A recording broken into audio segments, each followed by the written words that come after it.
Hello everyone and welcome back to Microsoft Road of Flight. Today is Henry, the Aviation Pioneer. Let's get started. Come in, come in. Good of you to drop by. Have a seat. Oh, Orville. Well, don't worry. I've sat on that cat a few times myself. So, you want old Henry to tell you about aviation's early years.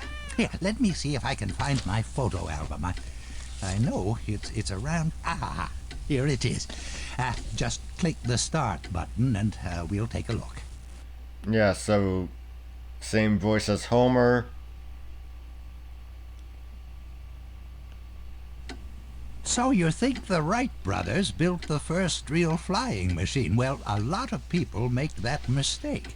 It was a pair of French brothers named Montgolfier. They built the first true aircraft, a hot air balloon.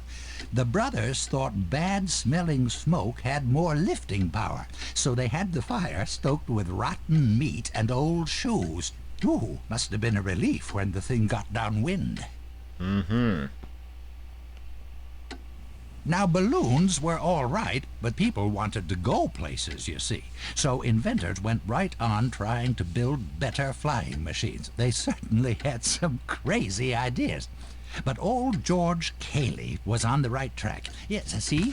It looks a lot like a modern airplane, don't you think? Sir George even made his coachman ride a full-sized glider. Scared the poor fella half to death. Now here's a fellow who did his own test flying. Otto Lilienthal flew hang gliders off a hill in Berlin. He tried all sorts of wings and was just getting the hang of it, don't you know, when he had a frightful accident. Oh, say, if you'd like to try one of his wings, I got a replica out in the barn. We could... No? Well, it worked fine last week when Wilbur and Orville tried it, didn't it, boy?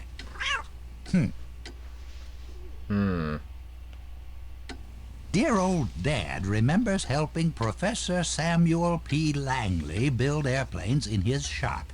The only problem was Langley's models flew better than his real airplanes. He launched all his aircraft from a boat. You might say his test pilot was the world's first naval aviator. More tea? Yes, please. Dad used to tell me the story of the Wright brothers' first flight.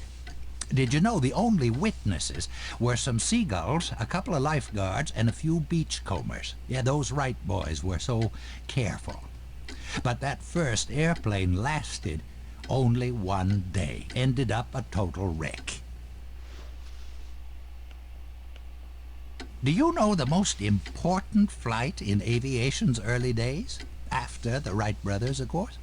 Well, it was just a little hop, but when Louis Blériot flew across the English Channel, he proved the airplane could pop right over international borders. Why, the English even started fretting about aerial invasions.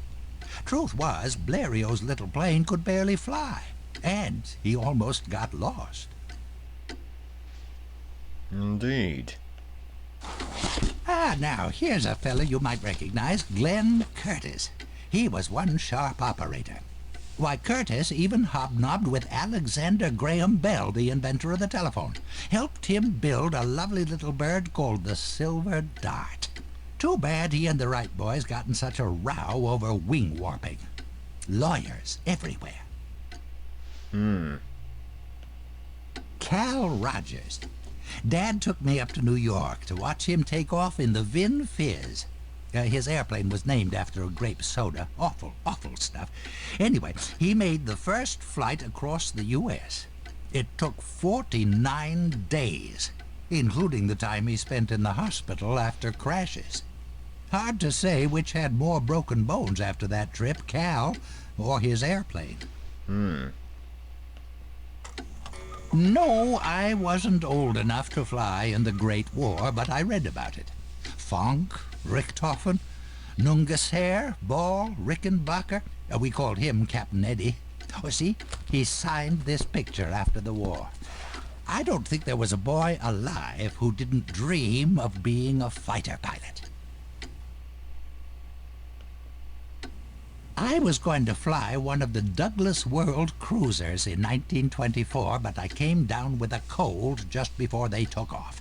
Oh, what a trip that would have been. 175 days through rain, sandstorms, ice. They started with 4 airplanes, but only 2 made it back. Well, 3 if you count a late replacement. Next, I started flying the Mail, like another young fellow you may have heard about, Charles Lindbergh. He got this crazy idea that he could fly, all by himself, mind you, across the Atlantic. Well, we all thought he was daft, but I took over a couple of his runs while he planned the trip, and the rest, as they say, is history.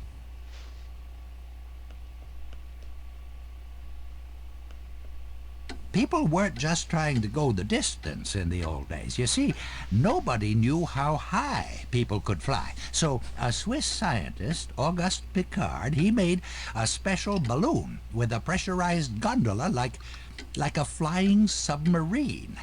Those? They made crash helmets out of wicker baskets. Not quite as dashing as a leather helmet and goggles, don't you think? You have to run? Oh, I was just going to suggest we go for a ride in my beautiful Travel Air. Or perhaps the Waco. No? Well, perhaps I'll take Wilbur and Orville. Here, kitty, kitty. Oh, I wonder where they're off to. Well, it's a pity you have to leave so soon. You just click that button with my picture on it to visit with some of my other friends. Orville, get down off the curtains. And that was Henry, very informative. Anyway, I'm Brian Croydregan signing out. Stay straight.